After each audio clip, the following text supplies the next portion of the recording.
George Saltford. I immigrated from England as a child and introduced violets to Rhinebeck in 1890. This peaceful country place was the capital of the violet world. At one point, Rhinebeck was able to boast of at least 165 growers producing 50 million blooms a year. That is a staggering number of violets grown and picked in this small little quaint town. Looking back on the industry just before World War I, the local Rhinebeck Gazette had published that greenhouses began to shoot up in Rhinebeck's backyards like oil wells did in the western plains of America. I came to Rhinebeck in 1872 after accepting a position with the Honorable William Kelly of Rhinebeck. The census records show from 1880 that as a 31-year-old native of England, listed as a florist, with my wife Eliza, 29, also a native of England, keeping house, that we lived in Rhinebeck. We were parents of the following children. George was 8, William 7, Louisa 5, and Clarence just 1. All are said to have been recorded as being born in New York State, and for once the census takers were correct. Living with us in our household was a waitress, Letitia Bining, 30 years old, a native of Ireland, and Herman A. Asher, 23, a gardener and a native of Rhinebeck.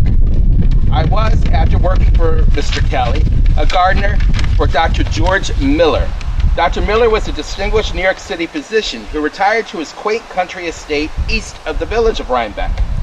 His wife was descended from the Schuyler family. I soon found that English violets, which Dr. Miller had imported, grew with great success in the estates around Rhinebeck and in Dr. Miller's conservatory. Per the September 27, 1878 New York Times, I enlisted as a private gardener who won a Best of Show exhibit of stove and greenhouse plants awarded to my employer, Mrs. Miller. In 1886, I quit my job as Mrs. Miller's personal gardener. By this time, my beloved brother William had come to America to join me. We worked as one to cultivate violets in Rhinebeck for the market themselves and to take some of the profits. We began with 5 glass greenhouses near the old railroad line. Each house fit 3,500 plants. I kept meticulous records of daily temperatures inside of the greenhouses and daily hours of full sunlight the scholars and growers still refer to when working with violets out at Cornell University. A little book I published in 1902 entitled How to Make Money Growing Violets offered much information and advice. I tell you that, quote, the best size of house for growing violets is one 20 feet and 100 feet or more long. Strong plants from a reliable grower would be set in each of the two long benches, which were 8 feet wide and the length of the entire greenhouse. A man and a boy to drop the plants ought to be able to plant 2,000 a day. Watering was important. An average 50 blooms to a plant was considered very good each year. A particular note in my book's preface, dated New York City, May 1st, 1902, I wrote, and I will quote, "At the theater, the opera, the concert, the ball, and in the home of the fashionable world, the violet reigns supreme. The fact that it is scarce makes it all the more in demand. While this book will undoubtedly be of service to the professional grower, its main object is to prove to those struggling for an honest livelihood that big financial returns are to be gained in a pleasant way by those who study its pages." Unquote. I was talking specifically of my former neighbors in the village of Rhinebeck. The industry revived dramatically in 1940 after Mrs. Vincent Astor was photographed with some violets in a local greenhouse.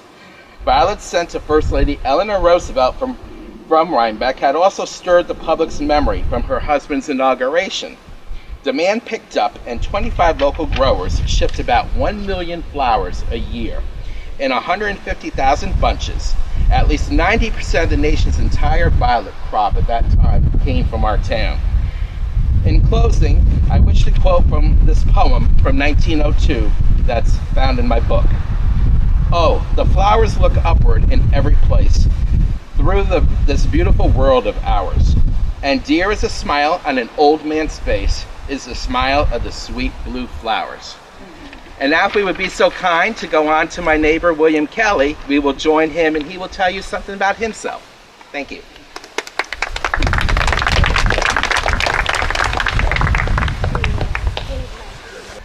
I now introduce you to my neighbor, the Honorable William Kelly, who will tell us a bit about himself. I entered this world on February 4th, 1807 in New York City. I was the son of Robert Kelly, who came here from Ireland in 1796 and became a wealthy merchant. My father died in 1825. My brother John, like my father, was a merchant and died in 1836. My brother Robert, who was born in 1808, followed the family merchant business and died in 1856. I married the lovely Elizabeth Parr. Elizabeth was my stepsister. Her mother was my father's second wife. Some people find that confusing. I was the early proprietor of the estate Ellerslie on Morton Road in Rhinebeck. My wife and I raised the 3 Green siblings as our own, after the parents both died young. I had been appointed their custodian in their parents' wills. They were very dear friends of mine. One of these children became Mrs. Brown. Her son, Edward Brown, resided on South Street in what many of you knew as the Honey House on Crystal Lake. Ellerslie was later purchased by Vice President Levi P. Morton and later became Cardinal Farley Academy and Pious Services under the Archdiocese of New York. Rhinebeck, New York, Wednesday, September 5th, 1860, as it appeared in the New York Times the next day. To Mr. William Chamberlain, John Tracy, and David Moulton Committee. Gentlemen, I have received your communication informing me of my unanimous nomination for the office of Governor of the State of New York by the Democratic Convention assembled at Syracuse on the 15th of August. In reply, I beg to say that I accept the nomination with a high sense of the honor and with profound gratitude to the great party which has conferred upon me so distinguished a mark of its favor and confidence. As its nomination was unsought by me, so it is now accepted only upon a belief, based on assurances which have been warmly made to me, that the use of my name will tend to unite the great body of the democracy and the opponents of sectionalism in this state. The success of a sectional party, fraught with consequences so full of evil to our country, should be dreaded by every lover of the Union, and its defeat regarded as the paramount issue in the present contest. To secure such defeat will require the earnest and combined efforts of all who are truly national in their feelings. Regard for individuals must not prevent or embarrass cooperation.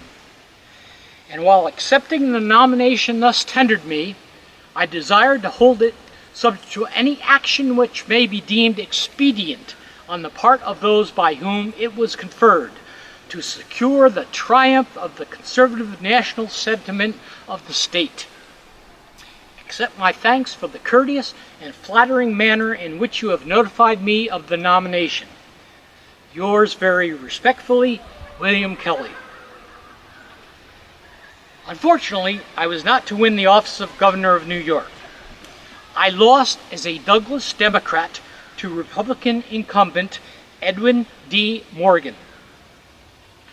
Over the years, I was active with the New York State Agricultural Society, being its president in 1854. I had been a trustee at Vassar College and the University of Rochester, New York. I served in the New York State Senate with the 8th District in 1856 and 1857. I died in Torquay, Devon, England on January 14, 1872. Funeral services were held on April 25th, 2 p.m. at the Tabernacle Baptist Church, 2nd Avenue and 11th Street in New York City. My body was returned to Rhinebeck, where I am buried with my wife. Thank you, Mr. Kelly. I now introduce you to the Honorable Levi P. Morton, who will talk about himself a little bit. Hello everyone, welcome. What a perfect day we have for this. We dead ones here don't get a chance to get up very often. Great affair to be at, and the weather is perfect for it. I was born actually in Shoreham, Vermont back in 1824, which makes me right now 193. So my memory isn't what it used to be, so I'd have some notes. In any case, my parents were Reverend Daniel Oliver Morton and Lucretia was his wife. He was a congregational pastor in Vermont, and later on and moved to other places too. But I was pretty excited about life and getting into work and moving ahead in life, and so I left school early and got a job as a clerk at a general store in Enfield, Massachusetts. I followed that with a job as a school teacher in Boscawen, New Hampshire. Followed mercantile pursuits in Hanover, New Hampshire, dry goods businesses in Boston, and banking and politics in New York City.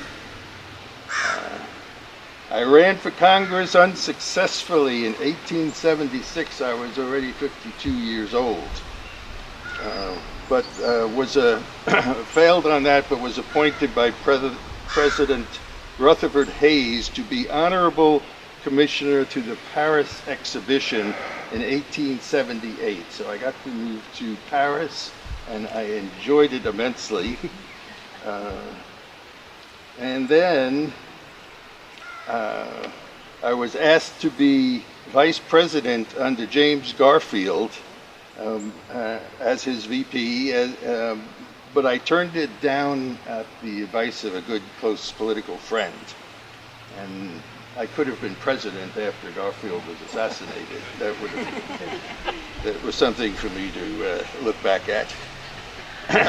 However, I did receive an appointment as the minister to France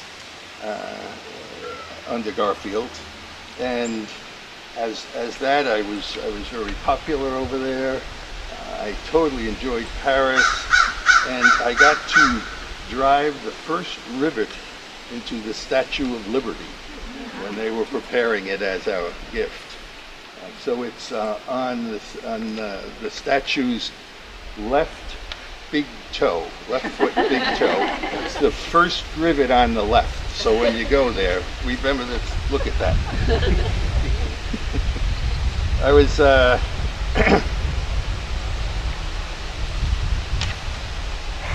I was elected to the 22nd vice president under Benjamin Harrison in March of 1889. I was not on the ticket in 1892 because I had some disagreements with Benjamin, and he decided to drop me for someone else, and they lost anyway, so it didn't matter to me too much. But what I did then is I moved up here to New York and became governor of the state of New York for 2 years. And I was again considered for the presidency in 1896, but McKinley won that position on the ticket. So I soon became interested in real estate and went back to my banking career. I had purchased a lot of properties in different areas. I later merged my Morton Trust Company with J.P. Morgan's Guarantee Trust Company and did very well financially.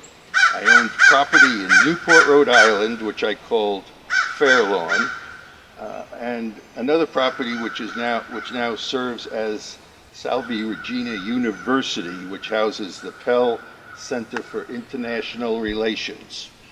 I had also owned property in Hanover, New Hampshire, which is where Dartmouth College is, and I donated and sold land to them, where they built Webster Hall, one of the major facilities at Dartmouth.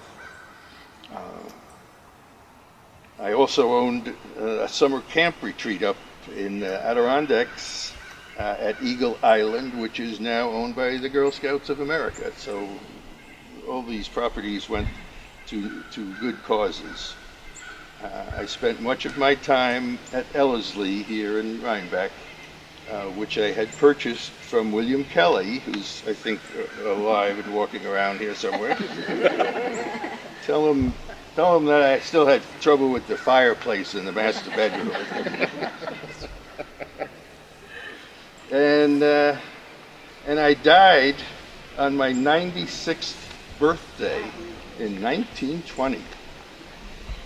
So for me, it's been a good life, and I had loved greatly my two wives that are buried here beside me, and my 7 children. So, any questions? Very nice. My beautiful daughter is here also. So good to see you, Father. Wow, it's been almost 100 years. Yeah. And I'm still sorry about chasing all those guys away. Oh, no worries, actually. I don't think it was a problem. Welcome, everyone. I'm Mary Morton, the youngest daughter of Levi Parsons Morton, and my mother, Anna Livingston Reed Street. I grew up with 4 sisters and a younger brother, but he died when he was quite young. I think the most exciting thing about being here today and talking to you is that today is my birthday. I was born on June 10th, 1881, and if mortality was not actually a thing, I would be 136 years old. Yeah, it's pretty exciting. So growing up with a father who was so philanthropic and so committed to public service had a huge impact on me growing up. And my siblings too, but I think especially as the youngest. And so as early as being a teenager, I had these ideas of how I could give back to my community. And my thoughts fell upon children, on the neediest of children, on the children who actually were sick and could use a place to get better and didn't have the means to do so. And so I put together a plan and opened up a little house in Rhinecliff called Holiday Farm that was sited just north of where the depot is now, where the train station is now. I was only 20 years old when we opened this place to 17 children. That was a great success from the start, despite the breakout of whooping cough that happened initially, but everyone seemed to get better for the most part, and we were sort of hailed as a success. But within about 10 years' time, we realized we had to move from that location because the New York Central Railroad was expanding. And they wanted to take 30 feet of our river bluff, and they wanted to build a road right through our bucolic space, right through this beautiful land where these children would come and breathe fresh air. And so we had to move fast. My father had a lot of money, but I didn't have a lot of money of my own, and so I had to call upon other people in the community to do this. And luckily I had some wealthy friends, like the Astors. Benson Astor had inherited a fortune from his father, and who had died on the Titanic. And he helped me establish a new home for these children in what is now the village of Rhinebeck, with one caveat, that we changed the name from Holiday Farm to the Astor Home for Children, which is just what he did. Sorry. Oh, a little dizzy. I think the heat's bothering me. I think I'll take this off. Do you want to sit? I'm good. So it was also a great success. It was a bigger space. We were able to open this to 70 children, and we did really quite well there. But my world started to expand beyond that after a few years because my father died in 1920. And what this did for me was that it gave me some money of my own. So I did 3 things. I traveled, and I bought 2 pieces of property. The first piece of property was in Berks County, Pennsylvania. And I'll sort of lift the veil on why I bought that property in a few minutes. My second property was in Riverside, California, where it was warmer. This new community that was just being organized in the 1920s and sort of growing. So in Berks County, Pennsylvania, I'm not sure if you're aware of this, but in the early part of the 20th century, there was this belief that water could actually cure. It was called hydrotherapy, or the water cure. And there were these places in mountainous regions like the Adirondacks or the Catskills where it was considered to be really kind of strong water that could help us feel better. And one such place where there was water was Berks County, Pennsylvania, and I was attracted to this space. And I used to go to the sanitarium down there, this was before my father died, and get treatments. The sanitarium that I used to go to was organized and run by this doctor named Dr. Octavia Crum. Oh, she was a wonderful woman, and she became one of my closest friends, a woman doctor, if you can believe it, in the 19-teens. Octavia Crum ran into some financial difficulties, and I wanted to help her keep the sanitarium open. She did not want to take my money, but when she died, I decided to buy the sanitarium. I did not keep it open as a healing space because we no longer had Octavia, but I still kept this inn, which was called Bindenwood.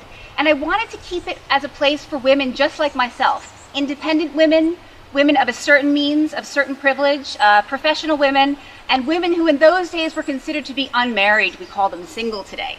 And so I did just that, and women were attracted to this place as a place of respite. I also bought a piece of property, as I said, in California, Riverside, California. And it was beautiful there. There were orange groves everywhere. I built a house in 1925. I did not open this to lots and lots of women. I lived there with only one woman, my good friend, Miss Minnie Gerhardt. Minnie Gerhardt and I lived there until my death in 1932, but we also did some traveling. Before we traveled, though, I did a really unconventional thing, and I adopted 3 children on my own. The first, Louis, in 1926, the second, William, in 1930, and the third, also in 1930, shortly after that, Miriam, who was an infant. Louis was 4 years old, and I decided not long after adopting Miriam that it would be really in his best interest to be adopted out to another family. And so he was adopted out to my good friends, the Miners, who actually owned a citrus orchard in the area, as they had no children of their own. So my first trip abroad with Minnie Gerhardt was in 1928. We went to England, in and out of Liverpool. We went there with Louis, and we came back. And then in 1930, we decided to travel again, this time with my infant Miriam. I wrote a very long will at that time, very long, explaining what should happen should I die, to my more than $1 million that I had at that time. I even had more than that before I started spending the money, but by the time I died, I had about $1 million, which would be tens of millions of dollars today. And it was spelled out in that will that the majority of my estate would go to my 2 adopted children. Anyway, the 4 of us went off to Cherbourg, France, and then made our way to Geneva, Switzerland. It's often said that we were just traveling, but in fact we weren't traveling. We were living there for several years when I fell ill in Geneva, Switzerland, and I died in the hospital there. My death certificate said that I died of severe jaundice and a cerebral hemorrhage. It's also shown on those travel papers that Minnie Gerhardt, my friend, was responsible for getting my body back to the U.S. on the SS Leviathan, for returning my children back to the U.S., and for arranging for my burial here in the Rhinebeck Cemetery. When my children returned here, they were separated from Minnie Gerhardt, and they were raised by people outside of the family. It took about 5 years for my estate to be settled because there was a lot of tension around who was going to get this money because these children were adopted.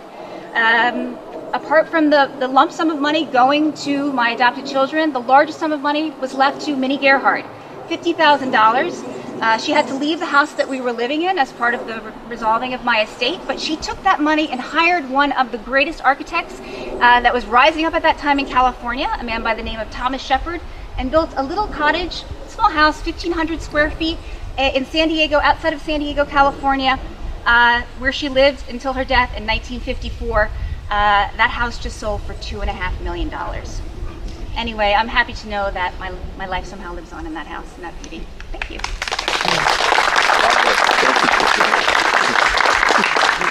Thank you very much. I see that William Platt Adams is back from his banking meeting in Cohoes, and we will now go over and join him. So just be careful getting out of the gates, if you would. Thank you.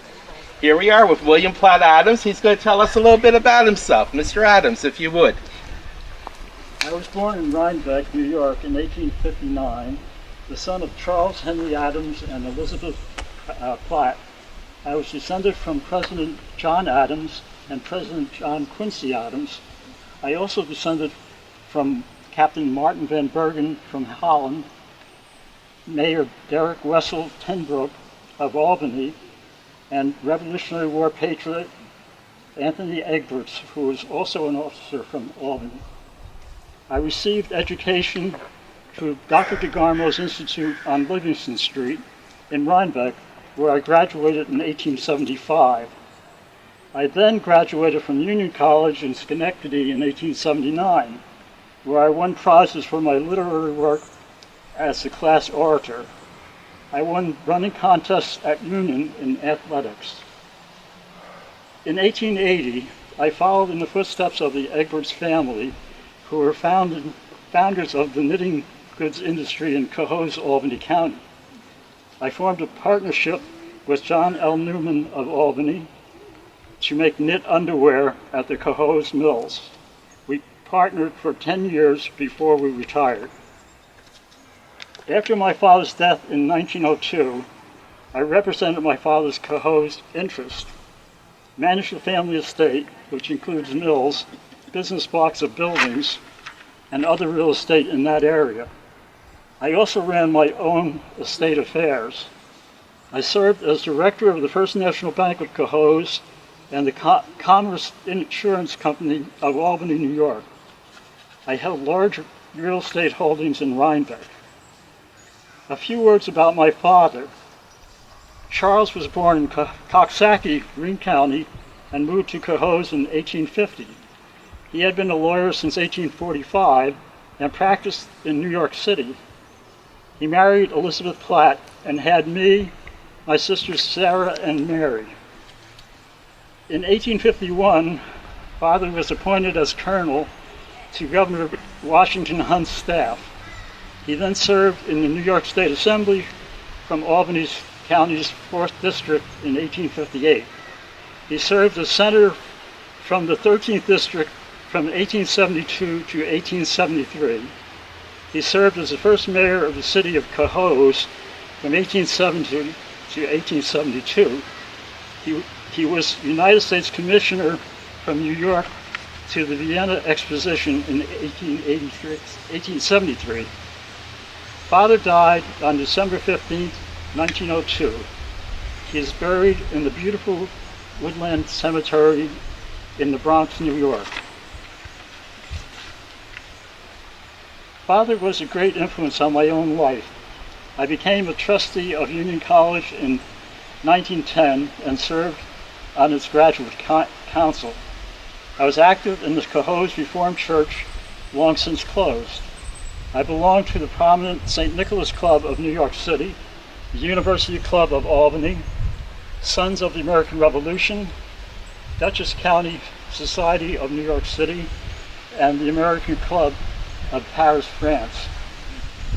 On January 23, 1884, I married Catherine Whiteman Elsifer, a Red Hook native, at Red Hook.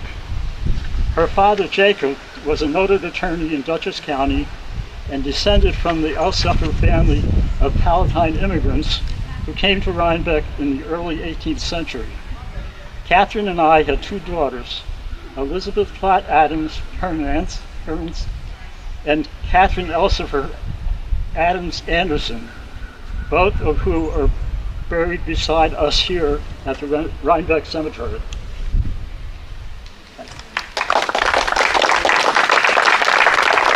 Thank you very much, Mr. Addis, for taking time out of your busy banking schedule and from collecting rents. We appreciate it so early in the month. Now we will go over and visit Laura Franklin Delano, who will have some stories about herself. So if you would join me, please. As everybody starts to, the last of our group joins us, I just want to say that some of us locals call this Society Hill here at the Rhinebeck Cemetery. And so you'll see as to whom we're introducing you to. They come from different parts of Rhinebeck, but they've traveled throughout the world. Their names are known. And so this is really part of why Rhinebeck Cemetery is such a treasure. So without further ado, I'm going to introduce you to Miss Laura Franklin Delano. Good afternoon. My name is Laura Franklin Delano. I was also known by the name Aunt Polly because as a child, my family realized that I refused to drink anything other than Apollinaire mineral water. My mother and father were Warren Delano III of Rhinebeck and Jenny Walters of Baltimore, Maryland. I'm very proud to be both a Delano and a Walters, and as you'll hear, both of those families were instrumental in shaping my life. I grew up here in my father's home, Steen Vellecci, which he inherited from his great uncle Franklin Delano, who married Laura Astor. Many of you who have done the Poet's Walk might be familiar with the properties in that area. So I grew up there, and I lived there. Although I was very much a child of Rhinebeck, I also I was born in New York City, and I spent a lot of my time being educated in New York City. In 1931, between 1930 and 32, I bought 151 acres that's south of here on Route 9, across from what is now known as Southland's Horse Farm. I was just about to turn 40. I bought 151 acres, and I asked the architect John Russell Pope to design an English Tudor revival style home for me, which initially I meant to be my guest house. I was going to build something larger, but eventually I settled there and extended the property by building dog kennels. I had many great years at Evergreen Lands. I hosted my cousin, the President of the United States, there, along with Winston Churchill, during the period of time that Churchill was trying to encourage Franklin to join into World War II. The then Crown Prince and Princess of Norway brought their son Harold, who is now the current King of Norway, to play on my front lawn with Fala, the President's daughter, during the war. So FDR brought lots of interesting people to my doorstep during the years at Evergreen Lands. As I said, I was educated in New York City, and I had an apartment eventually on Sutton Place in the city, although Rhinebeck was always my home and the place that I was happiest.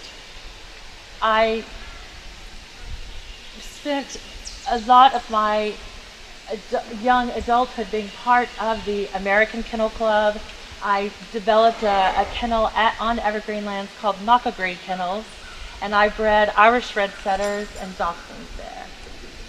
I was very happy in the dog world. I loved the dog world, and I loved being in the country. But, being the cousin of the President of the United States, often you're called into a sense of community. In fact, in the 20s and 30s, in the village of Rhinebeck, I was part of something called the Women's Exchange. And local women, such as my friend Alice Dows, would help me organize women of talent, women who would sew and bake and knit and bring their crafts and their works into the village. And there's a wonderful Greek revival building still in the village now, where we would sell our goods to help increase the income for families during that difficult time. It was during that time that I was employing local builders and craftsmen to build my home, Evergreen Lands, which still exists in Rhinebeck today. With being part of the community of Rhinebeck, I also enjoyed being a member of the Episcopalian Church in Rhinebeck, the Church of the Messiah. My cousin Daisy Sukley was also a member there.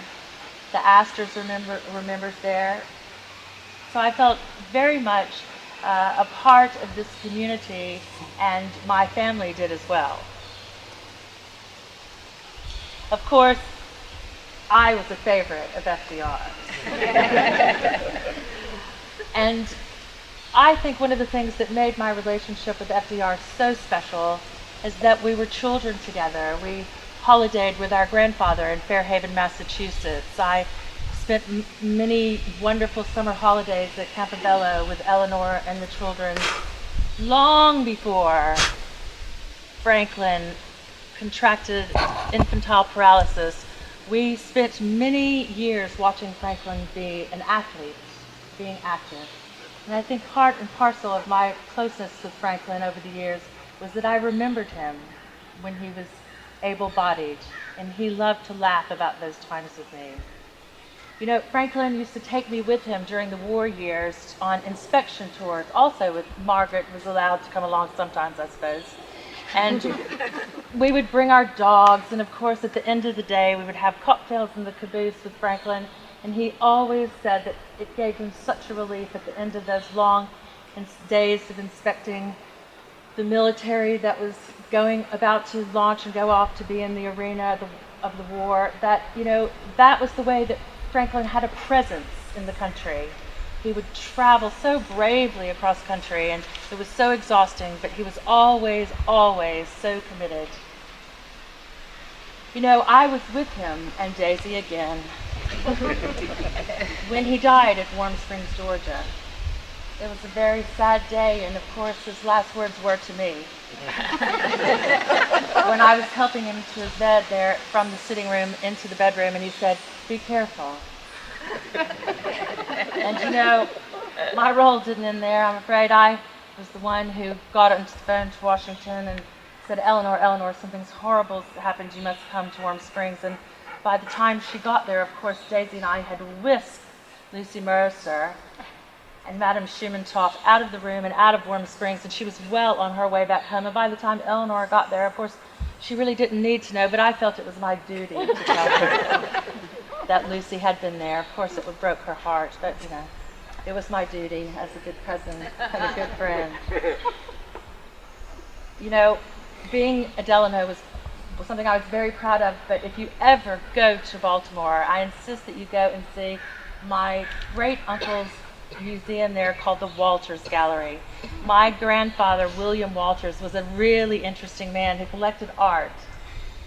And he had the most incredible collection, and when he died, he of course, my Uncle Henry collected it, and of course, I was Uncle Henry's favorite niece.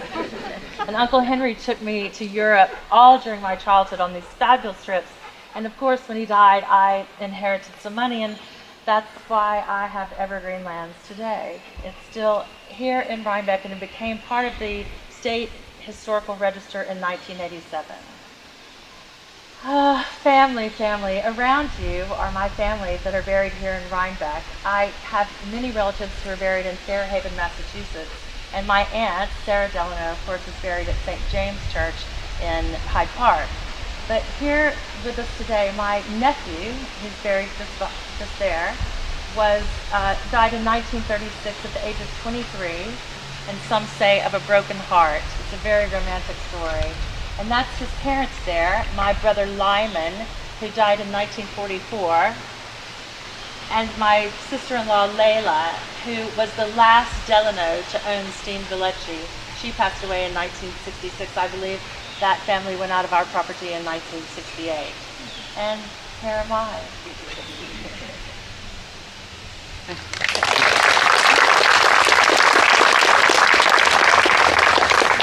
Thank you so much, Miss Delano, and I'm so glad you could get to the beauty parlor to put on your signature rinse for us today. You're definitely in character. And now we'll be going to visit Alice Astor and her daughter, Deborah. So if you will turn around and walk over there, please. I'm Alice Olin Dows, and I was born in 1881, the daughter of Stephen Henry Olin, a noted New York City attorney, and Elise Barlow. I descend from several early Hudson Valley families, including the Lynches, the Tillotsons, the Beekmans, Livingstons, and Olins. The Barlows are from colonial Connecticut, and they were very early statesmen and property owners throughout Connecticut. My father, Stephen, was the son of Reverend Stephen Olin, an early president of Wesleyan College in Connecticut and a very zealous Methodist preacher. I was married to Tracy Dows, a native of New York City. Tracy was born in 1871 and died in 1937 in London, England. He was locally best remembered for owning the Beekman Arms Hotel and the Rhinebeck Gazette newspaper, although he was also associated with the Rhinebeck Savings Bank and helped give businessmen who were just starting up affordable loans, including one that's still in business, the Sipperley Plumbing and Heating Company. His father's family had been known as exporters and importers and were well regarded in New York and Westchester. Tracy is buried here also. Tracy and I moved to Rhinebeck in 1908, and he had started developing our estate in 1905. He would buy parcels from local families who were living nearby. We had a 700-acre riverfront estate called Fox Hollow, which is at the end of this road, and you might know it as, more recently, as the Manor House for Daytop. He was also a trustee of this very cemetery when it was under the auspices of the Rhinebeck Cemetery Association. He left Fox Hollow in 1930, and my family owned Glenburn, a similar estate of significant size on the Hudson River in Rhinebeck. That would become the residence of my beloved and talented son, Olin Dows. Olin was born in 1904 in Irvington, New York, and died 1981 here in Rhinebeck. He was educated at St. Mark's Prep in Massachusetts, and he later studied fine arts at Harvard and Yale. He was a noted muralist who also painted panels and screens. A college friend of his, the novelist Thomas Wolfe, spent much time with us at Fox Hollow Estate, and we let him write in the little carriage house that was down on the waterfall. You can see that same waterfall house at the end of Mill Road, on South Mill Road. It's still there. The character in his book of Time and the River, Joel Pierce, was thought to be a characterization of my son, Olin. In the mid-30s, Olin was an administrator for the Federal Works Agency. In 1939, he received an important commission from the FWA to design and paint murals in the new Rhinebeck post office. In 1941, President Roosevelt suggested that Olin be commissioned to design and paint similar murals in the Hyde Park post office. He worked closely with President Roosevelt on that important project, and you can see both of those post office murals that Olin painted. They're both still there and open to the public during the time that the post office is. Around this time, Olin even served on the local school board at a time when the town was still reeling from a 1939 fire that destroyed Rhinebeck Central School. In 1942, my son Olin enlisted in the U.S. Army and was assigned to the Engineer Corps. He was one of 3 artists in the European theater to capture pictorial records of those operations.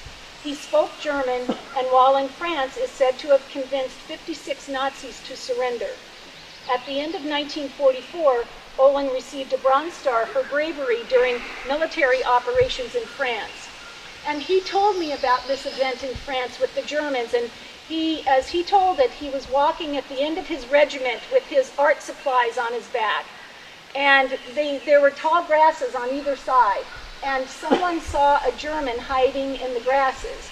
And Olin, speaking fluent German, he yelled out, "Surrender with your hands up." And slowly over 50 Germans came up out of the grasses, and they were all captured and marched in and contained. After the war, Olin then published the work Franklin Roosevelt at Hyde Park in 1949. I brought my copy that he gave me, signed when it was published. He spent 2 years writing the text and completing the 175 illustrations. We were lifelong friends of Franklin and his wife Eleanor, and of Franklin's father James and his wife Sarah. We often joined the president and his wife for social events at Hyde Park and Washington, at the White House, and at their earlier home in the Capitol. After the Roosevelt book was published to great acclaim, Olin taught art history, he lectured, and held numerous private art gallery shows. We were worried it may never happen, but in 1950, Olin finally married to Carmen Vial de Seigneurie of Chile. Prior to their marriage, his wife, who was a widow, was a member of the Chilean delegation of the United Nations. She was also Chilean minister to the Netherlands as well. After marriage, he and Carmen would live in Chile for 6 months and then return to Glenburn in Rhinebeck every spring. Olin was survived by her son from a previous marriage, Luis Brown of Chile, and Carmen died shortly before Olin in 1980. I must mention here my older daughter, Margaret. Margaret was the eldest of my 3 children, and she married a Swedish diplomat named Kurt Richard Tiberg. They would spend most of their lives overseas in service to his native country. A photograph of note shows Margaret and her husband living in Copenhagen in the early 30s, and through Olin's diaries, it's noted that he spent time with them in Egypt in the late 30s. Eventually, Margaret lost her American citizenship due to her being out of the country so long. It took an act of Congress in 1956 to restore it to her. Margaret was the only one of my children to have her own children and carry on the bloodline. When my husband Tracy died in 1937, we were still married. I was left the Beekman Arms in his will, and I was able to sell it for the then princely sum of $35,000. Several Rhinebeck businessmen bought it as a consortium. I then moved into Glenburn and lived with Olin thereafter, spending some time in my home on O Street in Washington, D.C., and New York City during appropriate seasons. I wrote 2 books of poetry, which were proudly published in the 1930s. Now, a lady is always supposed to be discreet, but it's too late for me to keep secrets. And a great love of my life happened to be Nick Longworth, who was married to Teddy Roosevelt's daughter, also named Alice. And when he died, I told my friend Gore Vidal that after we accompanied his body to Ohio together upon his death, quote, we were like 2 widows together, unquote. In the 1950s, after Olin's marriage, I gladly moved into Garden House, a lovely cottage adjacent to Glenburn. I died on 1963, and I'm buried here under the shade of the Rhinebeck Cemetery with my son and daughter. Daughters. No, daughter, actually. Daughter. That's right. That's right. Daughter. Margaret's not. Don't correct your mother. Now, my books are hard to find in print, but we're very lucky to have a copy that I donated to our library, and you'll find it at the Morton Library. And I want to read you a poem that I thought was sufficient for today, but I'll leave it to you and other historians to figure out to whom it was intended. It's called You. When I am dying, let there be around no mourners, candles, prayers, and white-robed priests to hold me to this world, nor yet the sound of hopeful songs from heaven with promised feasts. But let my memory be strong to feel your hand in mine, the pressure of your lips, your face, your voice, you, only to seal my end as over me dark shadow slips. Thank you for listening to an old woman's memories, and I'm going to turn you over to my daughter, the original chick, who is the fire spark of our family.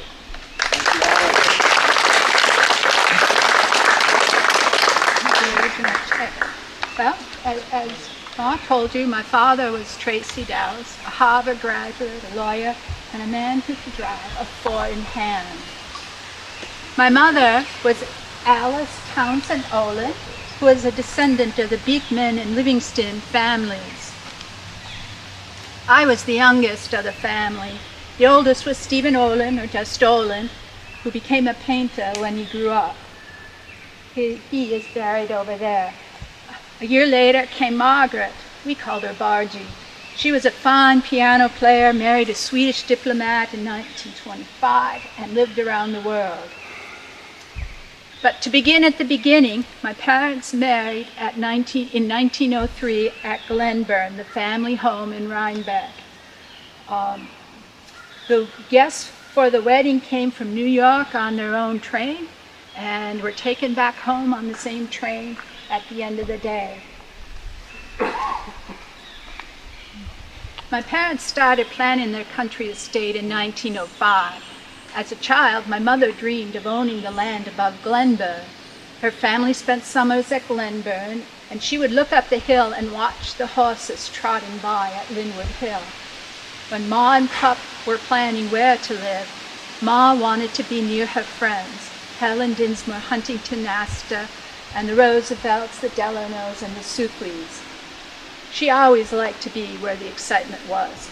So Pup purchased Linwood Hill and the work began.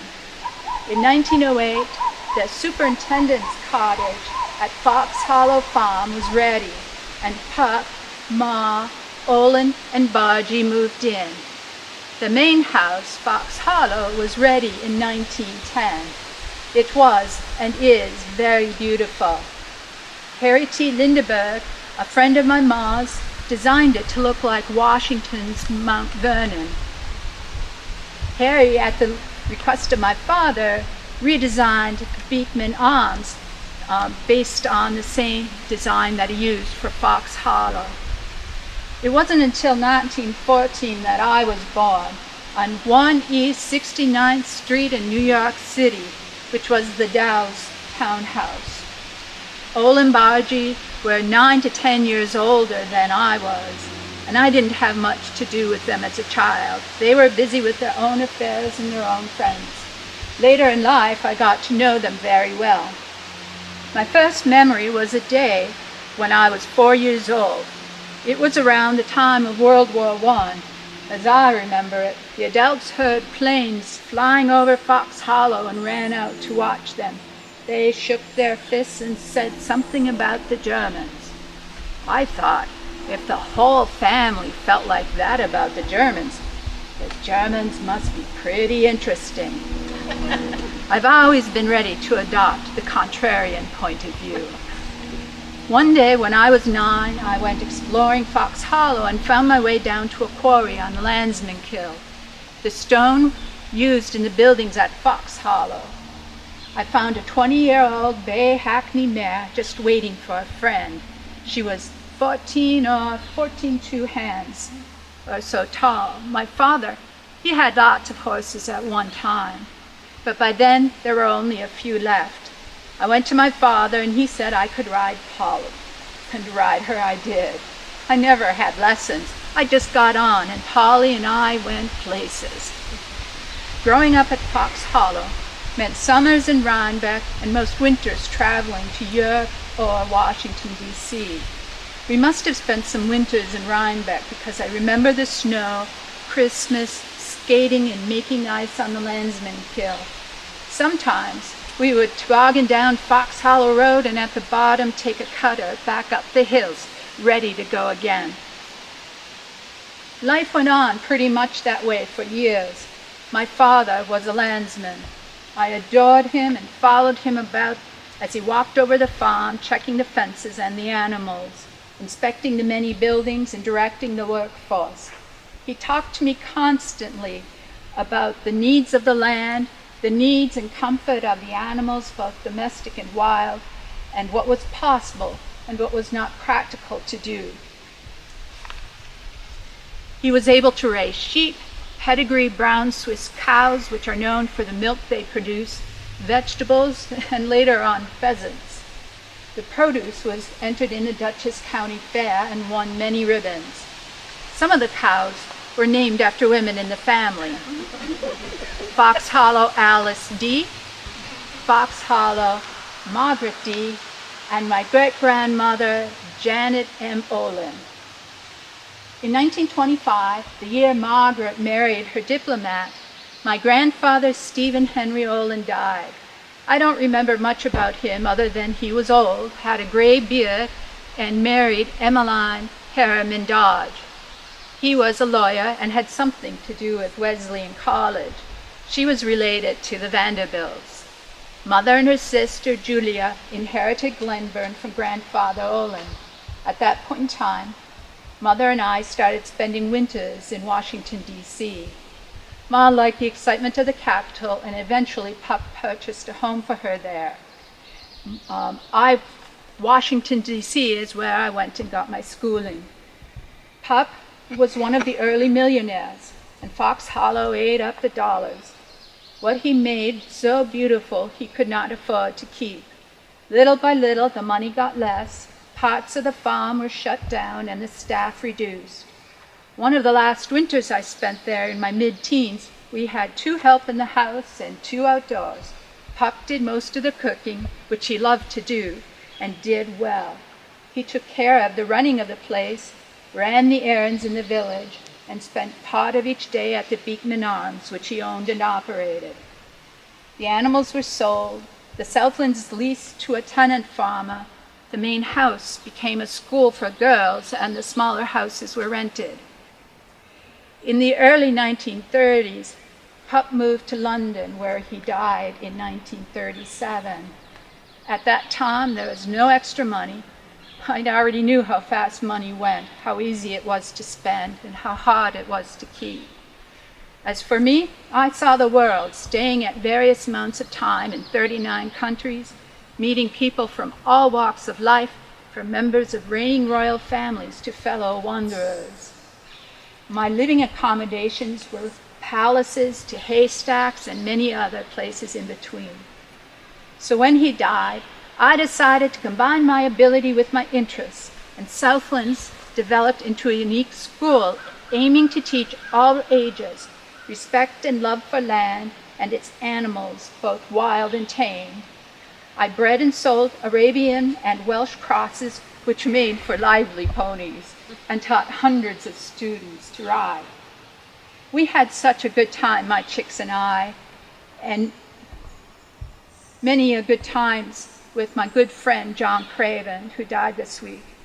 Eleanor Roosevelt visited one of my classes at their Christmas party. Oh, you should have seen their shocked faces when they saw Mrs. Roosevelt wearing red Christmas stockings.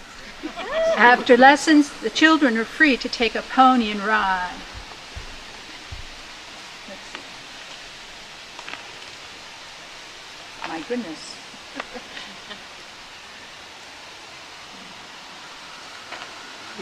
They would ride across the land after they had taken proper care of the lesson ponies. After one of the snowstorms, sometimes I would pull my chicks on a toboggan using my own car down Route 9.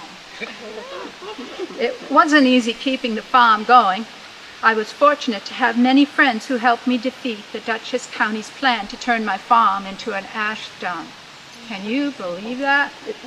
After we stopped that nonsense, I signed an agreement to give a conservation easement to scenic Hudson that would keep the land free from development. And in July of 1983, the Southlands Foundation was born, a not-for-profit organization dedicated to preserving the land and teaching new students about the lands and its animals.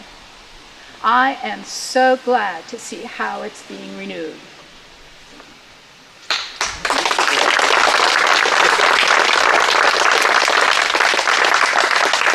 Thank you to our charming hosts, the Ms. and Mrs. Dows. Mrs. Dows. Mrs. Dows, we don't yes, know each other. I should know better by now, you would think.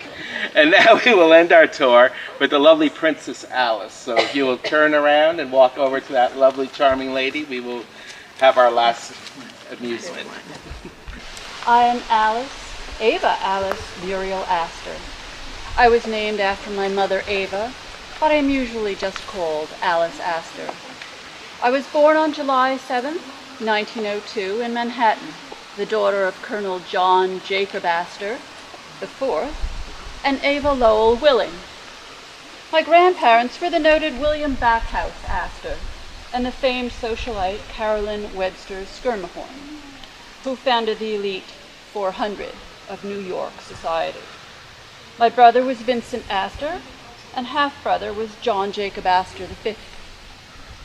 After my parents' divorce in 1909, which I must confess was a rather shocking event in our social circle, I moved to London with my mother to live. My father remarried a woman younger than his own son, another blow to our family's social position. Unfortunately, my father died in 1912 with the sinking of the Titanic. He did, however, die heroically. His new wife survived, carrying his unborn child. I was married on July 24, 1924, to Prince Sergei Platonovich Obolensky at the Savoy Chapel in London. Sergei was a cousin of Tsar Nicholas of Russia. Our wedding was the social event of the season. With my brother Vincent's help, Sergei and I purchased the Marion estate on River Road, next door to my brother. We built a new mansion which has been called Valour, but apparently is now called Marion again. Sergei and I had 2 children, Prince Ivan Sergeyevich Obolensky, who was born in 1925 and is still alive today at 92. My daughter, Princess Sylvia Obolensky, was born in 1931, became an artist, and married John Ganshoff Vandermeesch. She divorced and remarried. She died in 1997 and is buried next to me. Their father and I divorced in 1932 in Reno, Nevada. Divorce was by now becoming more common, though certainly not without some social repercussions.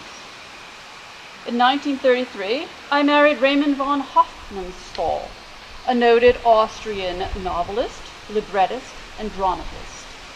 We married in City Court at Newark, New Jersey.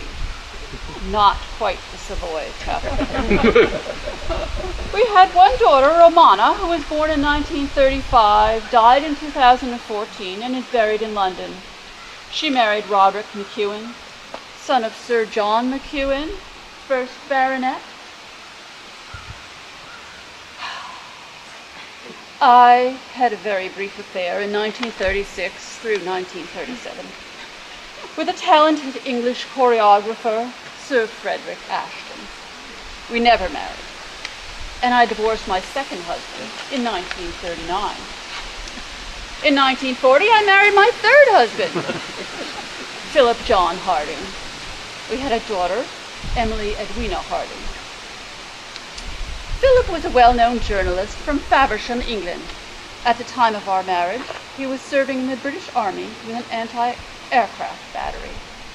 We divorced in 1945. My fourth and final marriage was to David Playdale Bouverie, grandson of the 5th Earl of Radnor. The marriage took place in 1946 in Reading, Vermont. He was a gifted architect. We lived in New York City and California. We had no children and divorced in 1952. I lived in many places, but Rhinebeck was one of the few places I called home. Though my brothers and parents were buried elsewhere, I chose to be laid to rest in Rhinebeck. I am surrounded by family and friends. Stanley Morton was the butler at Marion Rue for many years. When I married my dear Sergei, our Russian chef was Basil Yurchenko. He remained my chef and a steadfast friend for the rest of my life. He died only 1 year after I and is buried right near me. My daughter Sylvia is over there, and Mary Morris Obolensky, who was the second wife of my son Ivan, is buried there. Perhaps Ivan will be buried here too. I do hope so. Finally, there is my grandson, Jacob Zimmer, who sadly died in 1990 at the age of 22. My daughters and my grandson used to ride at Southlands with the Dows, our neighbors. While I was living, I was always interested in the arts, and I painted and did sculpture. I was a lover and supporter of the art of dance. My choice of husbands reflects my interest in artistic and creative genius. Sadly, I died of a stroke at my apartment in the city on July 19, 1956. I was 54 years old. My poor youngest daughter was only 11 at the time. My mother outlived me by 2 years, my brother Vincent by 3. After my death, my brother Vincent and my son Ivan gave money to the Northern Duchess Health Center's building fund. The main lobby and waiting room in the new wing, and a bedroom for patients were constructed in memory of me. This pleased me. When I died, I left about $5,300,000, which was divided equally among my 4 children. In this day and age, that would amount to over $46 million. My children received an additional $2.5 million after my mother's death 2 years later, equivalent to almost $21 million today. And now, if you will be so kind as to excuse me, I find that I'm tired, and I must return to my final resting place.